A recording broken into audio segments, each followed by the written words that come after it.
Assalamu alaikum, hürmetli kırımdaşlar, kıymetli hanımlar ve efendiler. Uygurustan Azadlık Televizyasının haber ve mulayit programımıza hoş geldinler. Aziz kırımdaşlar, Uygurustan Azadlık Televizyası 2012 yılı 6. ayının 1. günü yeni idare heyeti ve teknikli xadimleri bilen resmi hizmet başladı.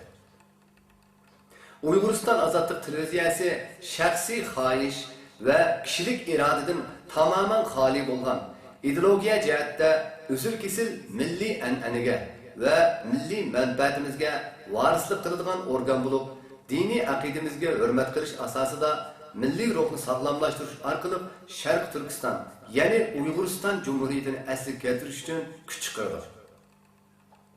Uyg'uriston Azadlık Televizyasi her saha kesip ehlileri, mutaxassis ve siyasi tədqiqatçılarga işkini kem açkan bulup, öz tədqiqat ve neticelerini xalqimizga yetkizishni ümit qiladi.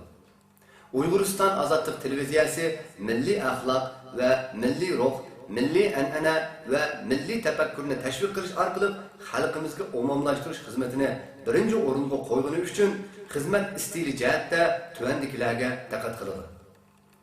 Birinchi, Uyg'uriston Azadlık Televizyasi xalqimizga sunadigan programma ve eserlerde dini ve siyasi idi sağlam buluş, milli axloq ve milli an'anaga uygun buluş, milli manfaatni hammadan a'lo bilish prinsiplerini shart qiladi.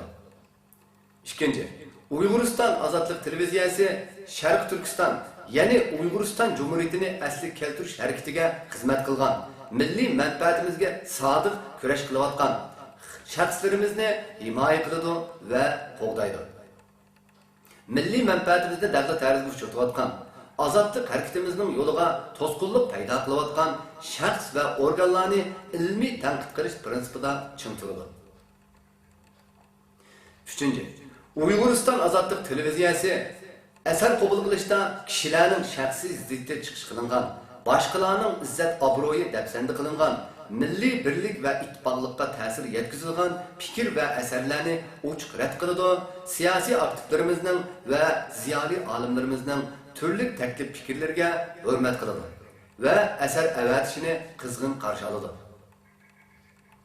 Hurmatli televizor ko'rman qarindoshlar, aziz Uyg'uristonliklar. Uyg'uriston Azadlık Televizyasi yaqinda tuvandagi temalarda ishlangan programmalar orqali sizlar bilan yuz ko'rishadi. Sharq Turkiston, ya'ni Uyg'uriston Jumhuriyatini asliga keltirish harakati bilan Xitoy Demokratik harakatining munosabati nimalardan iborat? Xitoy Demokratik partiyasi e'lon qilgan yangi asr xitobnomasida Uyg'urlar to'g'riliq nimalar bayon qilingan? Elxon Turan kim edi? Sharq Turkiston, ya'ni Uyg'uriston Jumhuriyatining qurilishi va cho'kishida qanday rol o'ynadi? 1949 yılı 22 Avgust Almutida o'tkazilgan Sharq Turkiston, ya'ni Uyg'uriston Jumhuriyati hukumati bilan Sovet ittifoqi hukumati o'rtasidagi g'ayri rasmiy suhbatning mazmuni nimalardan iborat? 1933 yildagi Sharq Turkiston, ya'ni Uyg'uriston Islom Jumhuriyatining qurilishining tarixiy arix ko'rinishi qanday edi? Muhammed İmin Buğra Sharq Turkiston, ya'ni Uyg'uriston Islom Jumhuriyatini qurishda qanday rol o'ynadi? Sharq Turkiston mu yoki Uyg'uriston mu?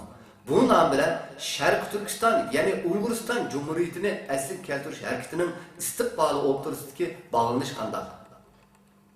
Sharq Turkiston, ya'ni Uyg'uriston Jumhuriyatini asliga keltirishda g'arb davlatlari qanday siyosiy rol o'ynaydi? Sharq Turkiston, ya'ni Uyg'uriston Jumhuriyatini asliga keltirish harakatidagi ittifoqdoshlarimiz, raqiblarimiz kimlar? Dushmanimiz-chi?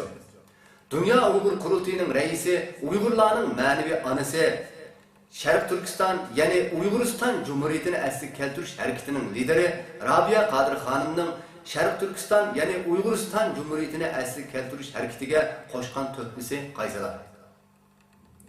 Aziz qarindoshlar ve hurmatli Uyg'uristonliklar, yeni bir programımızda ko'rishish umidi bilan Uyg'uriston Azadlık Televizyasi boshqarish heyeti xayr-xo'sh, Allohga emanet. Xushvaqt, salomat, umid var bo'lsin.